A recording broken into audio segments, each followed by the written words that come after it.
So what is timbre? Timbre is what determines what instrument is being played.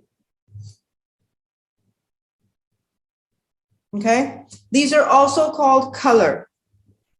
So when musicians play an instrument, only a particular set of frequencies are heard, and each note that is coming out of the instrument will have it will be harmonically related to the fundamental.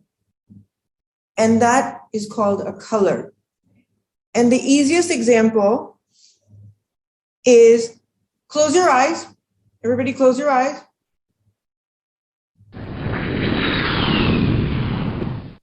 What's that sound? Airplane, right? Keep your eyes closed. I want you to hear a few sounds. What's that?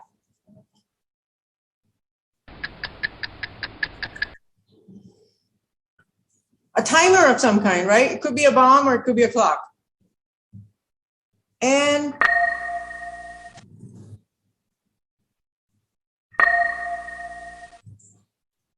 what's that? It's kind of like a bell, right? Or a doorbell or some kind of a bell.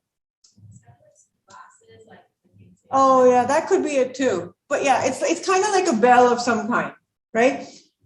All of them, pretty much, if they were measured at the same frequencies, humans can tell that this was an airplane, this was a clock, this was a bell, this was a telephone. That particular quality of sound is called timbre. And if we want to be scientific about it, that's what it is. So all sounds that we hear are not sine waves, but rather there are complex waves. So something like this, you see the clarinet versus the trumpet? Same note being played on the different instruments will be complex. And because of this complexity, because of the timbre of the sound, we will be able to tell what instrument was actually being played. Got it? And when these nice tones, nice complex tones, come in very close together, it just defines noise. When there's no rhyme or rhythm to it, it just we just define that as noise. Except cymbals. Technically, they should be classified as noise, right? But they're classified as a musical instrument, with exceptions. So the difference between jackhammer and cymbals, when you look at their waveform, is very little. But we never call a jackhammer a musical instrument. And we will not call cymbal noise. It's just how humans have defined them. Good? I think the difference is that the jackhammer is working when we don't want to hear it. Whereas cymbals, like imagine if your brother, like little brother, oh, anyone have a little brother or a little sister? Yeah, have they ever tried to learn to play an instrument in the house? Yeah, was that music? For a long time, that was noise, right? For years, right? Where you were stuffing things in your ears so you couldn't hear them. Do you remember doing that? Or closing your doors and soundproofing your room so you couldn't hear them? That's just how humans have defined them. Okay, that brings me to what does it depend on? It depends on the spectrum of stimulus. It depends on the waveform. It depends on the pressure that is being exerted on your ears. It depends on the temporal characteristic of the sim. That means how much we understand it. So like, remember when we were doing the bell thing? You were like, oh, it's like something like clanking or something, or is it a doorbell? Is it a, like, that is what we understand it as. Is it a time bomb or is it a clock?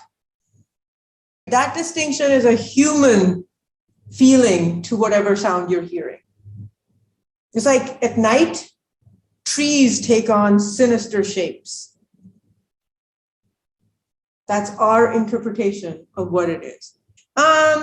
So timbre in a nutshell, in acoustics, we can define them in three different, well, I mean, there might be more ways of doing it, but I think that these are the main three ways I can define timbre. So in acoustics, timbre is a characteristic quality of sound. It depends on different frequencies, and they are determined by the resonances that you hear. In phonetics, timbre is the distinctive tone quality differentiating one vowel or one consonant from another. There are some languages that are more tonal than other. So like sometimes when you hear a foreign language, you'll be like, oh, are they arguing? And then you'll realize, no, they're just talking. That's just how they talk. Or there'll be some languages that are very melodic, and you'll just hear them and you'll say, oh, this is a very pretty language, without knowing what it is. And so those are qualities that are just phonetically there. And in music, timbre is a characteristic quality produced by the particular instrument or voice. And in 1960, they defined it as that attribute of sensation in terms of which a listener can judge the two sounds having the same loudness and pitch are dissimilar. I think that is the best way to define it. If you hear a flute and you hear a harmonica, you know, even when they're playing the same frequency. Or the best example is the difference between acoustical guitars and electrical guitars. Even if their shape, everything is the same and they're playing the same frequency, you know this is electrical and you know this is acoustic. Is that true or not? And that quality is called timbre.